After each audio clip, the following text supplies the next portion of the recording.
the city of Pripyat, Ukraine once bustled with life. Families strolled through parks, children played in schoolyards. On April 26, 1986, this peaceful existence vanished. A nearby power plant meant to be a symbol of progress instead unleashed a silent, invisible enemy radiation. The Chernobyl disaster remains the world's worst nuclear accident. It is a stark reminder of the devastating power of the atom. The explosion released a plume of radioactive material into the atmosphere. This cloud traveled across Europe, contaminating land, water, and air. The disaster forced a mass evacuation of Pripyat, turning a vibrant city into a ghost town. It is a story that demands to be told, to remember the victims and learn from the past.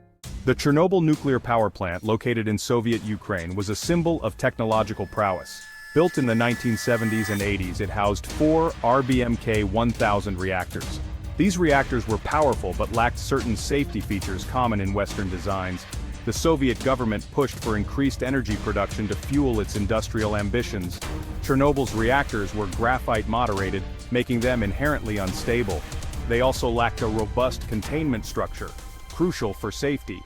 The push for production, design flaws, and a culture of secrecy created a dangerous environment. This set the stage for the disaster in April 1986. On April 25, 1986, engineers at Chernobyl planned to conduct a safety test on reactor number 4. The test aimed to simulate a power outage and determine how long the reactor's turbines could continue generating electricity. This was considered crucial in the event of an emergency shutdown. However, a series of miscalculations and operational errors would turn this routine test into a catastrophe. The test required operators to reduce the reactor's power output. However, due to a design flaw in the RBMK-1000 reactor, lowering the power to the intended level proved difficult. The reactor became unstable and difficult to control. Instead of halting the test, the operators continued, unaware of the danger they were in. They had also disabled several safety systems, believing they interfered with the test parameters. As the reactor's power output fluctuated, a dangerous power surge occurred. The control rods meant to slow down the nuclear reaction were inserted too slowly due to a design flaw. The combination of low power, positive void coefficient, and slow control rod insertion created a perfect storm for disaster. At 1:23 a.m. on April 26, 1986, the unthinkable happened. Reactor number 4 at Chernobyl exploded.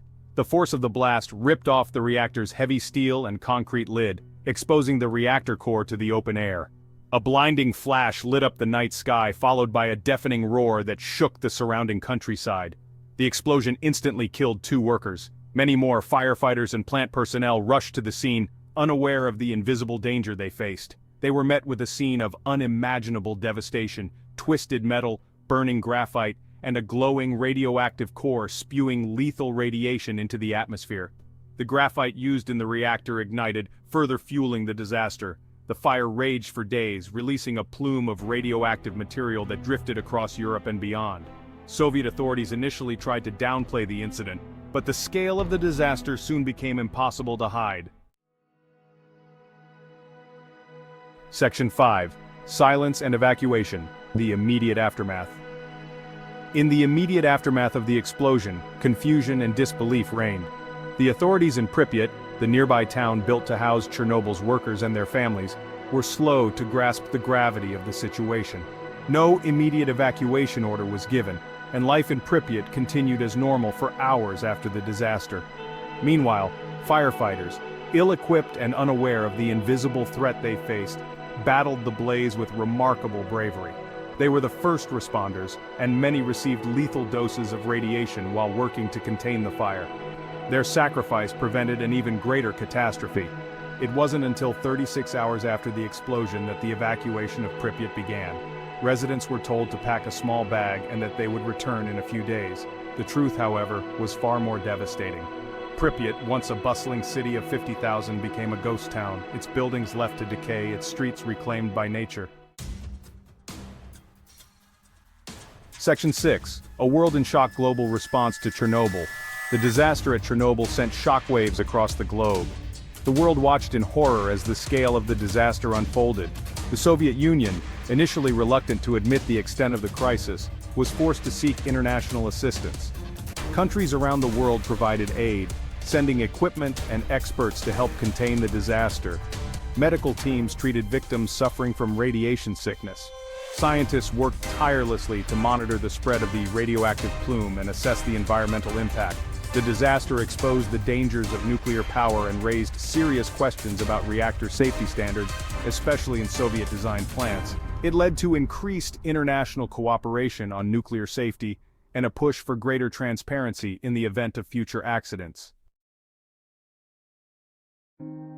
Section 7. Scars on the land and its people. The long-term impact. The Chernobyl disaster left an indelible mark on the environment and human health. The explosion and subsequent fire released a massive amount of radioactive material into the atmosphere, contaminating a vast area. The long-term effects of this radiation exposure continue to be felt today. The area immediately surrounding the Chernobyl plant, known as the exclusion zone, remains uninhabitable. This 30-kilometer radius is a stark reminder of the disaster, with abandoned villages, deserted streets, and forests slowly reclaiming the land. Thousands of people, known as liquidators, were involved in the cleanup efforts at Chernobyl. Many of these individuals received high doses of radiation, leading to long-term health problems including cancer, thyroid disease, and birth defects. Serve as a testament to the best of humanity in the face of unimaginable adversity. Section 9. The Zone of Silence, Chernobyl, today. Decades after the disaster, Chernobyl remains a place of both danger and fascination.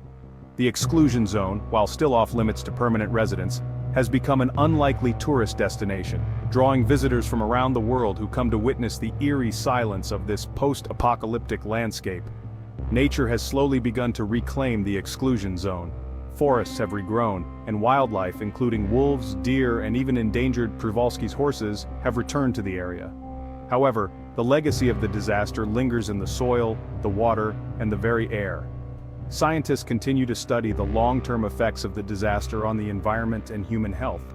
Chernobyl has become an unparalleled open-air laboratory for studying the impact of radiation on ecosystems and the long-term consequences of nuclear contamination. Section 10. Remembering Chernobyl. A warning from the past. The Chernobyl disaster stands as a haunting reminder of the devastating power of the atom and the enduring impact of human mistakes. It is a story that demands to be told, not to dwell on the tragedy, but to learn from it and prevent future generations from experiencing such a catastrophe. As we reflect on the lessons of Chernobyl, it is crucial to remember the victims, the firefighters who bravely fought the blaze, the liquidators who risked their lives to contain the disaster, and the residents of Pripyat who lost their homes and livelihoods. The memory of Chernobyl should serve as a constant reminder of our responsibility to use technology wisely, to prioritize safety over expediency, and to work together to create a safer and more sustainable future for all. Only by remembering the past can we hope to prevent it from repeating itself.